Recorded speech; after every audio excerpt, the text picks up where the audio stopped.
outro exemplo para a gente fixar essa lei dos cossenos, ok? Tenho aí no exemplo 1. Um ângulo agudo de um losango mede 20 graus e seus lados medem 5 centímetros. Antes de a gente dar continuidade, vamos relembrar duas coisas que tem nesse primeiro ponto que eu acabei de ler. Ele falou de ângulo agudo e ele falou de um losango. Primeiro, o que é um ângulo agudo? O ângulo a gente sabe que pode ser classificado em agudo, obtuso, reto, raso, certo? O ângulo agudo é aquele menor que 90 graus. O ângulo reto é igual a 90 graus. O ângulo obtuso é maior que 90 graus, porém menor que 180 graus. E o ângulo raso é um ângulo igual aos 180 graus, certo? Lembraram, né? E ele falou aqui de um losango. O que é um losango? Um losango, ele é um quadrilátero que possui os 4 lados iguais. No entanto, os seus ângulos não são retos, certo? A diferença de um losango para um quadrado é que um quadrado ele possui os 4 lados iguais e os 4 ângulos retos. O losango não. O losango ele possui os 4 lados iguais, porém só os ângulos que são opostos e que têm a mesma medida. Como vocês podem ver aí nesse exemplo, eu coloquei na imagem logo abaixo o ângulo de 20 graus aí em cima. O ângulo que está em frente a ele tem a mesma medida, 20 graus também, certo? Sabemos que a soma dos ângulos internos de um quadrado vai ser igual a 360 graus, tá? Lembrem disso, ó. A soma dos ângulos internos de um triângulo é igual a 180 graus e a soma dos ângulos internos de um quadrilátero é igual a 360 graus, ok? Então, sabendo disso, a gente vai desenvolver o que a questão pediu. Então, vamos lá. A questão diz o seguinte: vamos calcular as medidas das diagonais menor e maior do losango. O que é diagonal? A diagonal é um segmento de reta que une os ângulos opostos de um polígono, certo? Então, eu tenho aqui os meus, onde eu tenho, por exemplo, aí o meu ângulo de 20, e lá embaixo de 20 eu tenho uma diagonal, que eu vou ter ela vertical, e tenho uma diagonal horizontal. Então, quando ele diz que eu quero calcular o valor dessas diagonais maiores e menores, então eu vou estar aí identificando cada uma delas e quando eu as identifico, eu observo que eu transformo este meu losango em triângulo, um triângulo qualquer, onde me foi dada as medidas dos lados e só me foi fornecido um ângulo, certo? E mesmo assim, pede que eu determine qual é o valor de x, né? Que eu, nesse caso aí, eu teria como a minha diagonal menor. Observem que 20 graus, ele não é um ângulo notável. Mais uma vez, vem aquilo que eu tenho dito a vocês. Quando o ângulo não é notável, no enunciado da questão, ele vai ter que me dar o valor, seja do seno, seja do cosseno ou da tangente deste ângulo. Tá? Por isso que no enunciado ele deu dado 20 graus igual a aproximadamente 0,94. Porque se ele não me desse essa informação aí para a gente encontrar o valor de x, ia ser bem difícil, ok? Então a gente vai lá, ó. Eu tenho aí apenas um ângulo, certo? Quando eu quero encontrar a diagonal menor, eu tenho apenas um ângulo e tenho os 3 lados, certo? A relação que vai me possibilitar encontrar o valor desconhecido de um desses lados aí é justamente a lei dos cossenos. A lei dos cossenos me diz que um lado ao quadrado, no caso aí o meu lado desconhecido é o x ao quadrado vai ser igual à soma dos quadrados dos outros dois lados, que como é um losango, os lados são iguais, por isso que apareceu esse 5 ao quadrado mais o 5 ao quadrado, ok? Menos 2 vezes o produto desses lados, vezes o cosseno do ângulo que foi dado, o cosseno de 20 graus, certo? Então, vai ficar aí x ao quadrado igual a 5 ao quadrado mais 5 ao quadrado menos 2 vezes 5 vezes 5. 5 são a medida dos lados que a gente vê facilmente desse meu triângulo, vezes o cosseno de 20 graus. O cosseno de 20 graus foi dado no enunciado, então zero estresse pra gente. Então, eu vou ter aí, ó, 5 ao quadrado, 25. Então, 5 ao quadrado também 25. E 2 vezes 5 vezes 5 vezes o cosseno de 20 graus vai ser igual a 47. Então, 25 mais 25, 50. 50 menos 47 é igual a 3. Ficaríamos, então, que x ao quadrado é igual a 3. Logo, x vai ser igual a raiz de 3, né? Porque para me livrar desse expoente do x, aparece a raiz no segundo membro. Logo, x vai ser aproximadamente 1,7. Então, o valor da minha diagonal menor vai ser aproximadamente 1,7 centímetros. Ok? Vamos agora procurar a diagonal maior. Agora podemos encontrar a diagonal maior desse meu losango, né? Já vimos, então, que a diagonal é um segmento de reta que une os ângulos opostos, né, de qualquer polígono. Então, tenho aí que eu tenho minha diagonal na posição vertical, que eu vou chamá-la de y. Como é um losango, eu sei que seus lados são iguais. E nós já falamos que a soma dos ângulos internos de qualquer quadrilátero é igual a 360. E a gente já tinha aí, né, que pelo enunciado foi dado que o ângulo lá de cima era de 20 graus. Consequentemente, o ângulo oposto a ele também mede 20 graus, já que é um losango. E como é que eu posso definir esses 160 graus que apareceram aí? Justamente do que eu falei, que a soma dos ângulos internos de um quadrilátero é igual a 360 graus, certo? Então, eu tenho 20 em cima e 20 embaixo, já tem então 20 graus. Falta encontrar os outros dois que são congruentes, ou seja, tem a mesma medida. Então, o que é que eu vou fazer? Vou pegar o 360 graus, que é o valor total, né, do somatório dos quatro ângulos, subtraio dos valores que eu já conheço, né, que eu já sei que eu já tenho 40 graus representado, 20 de cada lado aí, e o resultado é só dividir por 2, certo? Vou ficar então aí com 360 menos 40, vai ser igual então a 320, e 320 dividido por 2 vai ser igual então a 160 graus. Por isso que apareceu esse 160 graus aí, não foi mágica, tá, gente? Então, eu tenho que esses dois ângulos aí que são opostos, essa mesma posição aí, eles têm a mesma medida. Então, quando eu tracei a diagonal Y, eu vi que formei dois triângulos, né?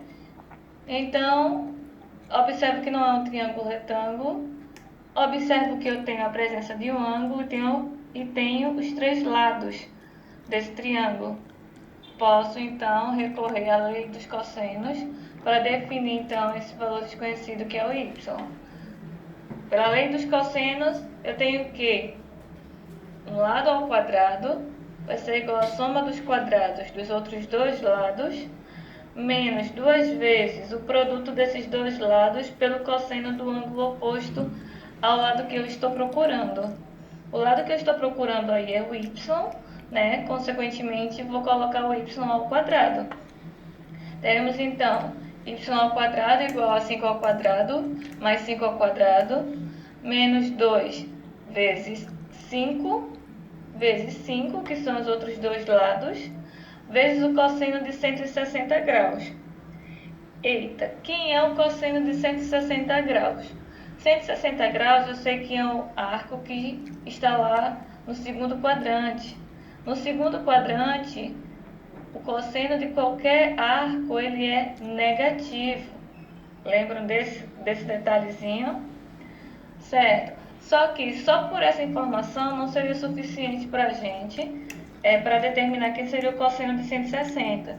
Então, eu devo lembrar o seguinte também, que dois ângulos suplementares Olha a mesma ideia que eu utilizei anteriormente. Quando eu tenho dois ângulos suplementares, os seus cossenos são simétricos. O que é mesmo ser simétrico? Mesmo número com sinal contrário, ou seja, aqueles mesmos números que estão à mesma distância em relação ao zero. Então, quem é o suplementar de 160? É o 20, né? Ser suplementar significa que dois ângulos somados vai dar 180 graus. Então, suplementar de 160 é 20 graus. Então, cosseno de 20 graus foi dado no enunciado da questão. Nunca vai ser à toa aquela informação dada lá em cima, certo? Então, eu já sei que o cosseno de 20 graus era aproximadamente 0,94. Consequentemente, o cosseno de 160 graus vai ser menos 0,94, que é justamente o simétrico do 0,94, ok? Seguindo então, tenho aí 5 ao quadrado mais 5 ao quadrado vai ser igual a 50, né? Porque 5 ao quadrado é 25, 25 mais 25, 50, menos 2 vezes 5 vezes 5 vai dar 50 também, vezes menos 0,94, que é o valor do cosseno de 160 que acabamos de encontrar. Com isso, vamos ficar com y ao quadrado igual a 50 mais 47, desenvolvendo esse produto, né, menos 50 vezes menos 0,94, vai ficar um número positivo, né, porque menos vezes menos é mais, resulta no número 47. Então, 50 mais 47, 97. Logo, y vai ser igual a raiz quadrada de 97, que é aproximadamente 9,8 centímetros. Com isso, achamos a diagonal que faltava, né? A diagonal maior. O valor dela, 9,8 centímetros. Espero que tenha dado para vocês entenderem, né, como vai se dar a aplicação dessa lei dos cossenos, tá?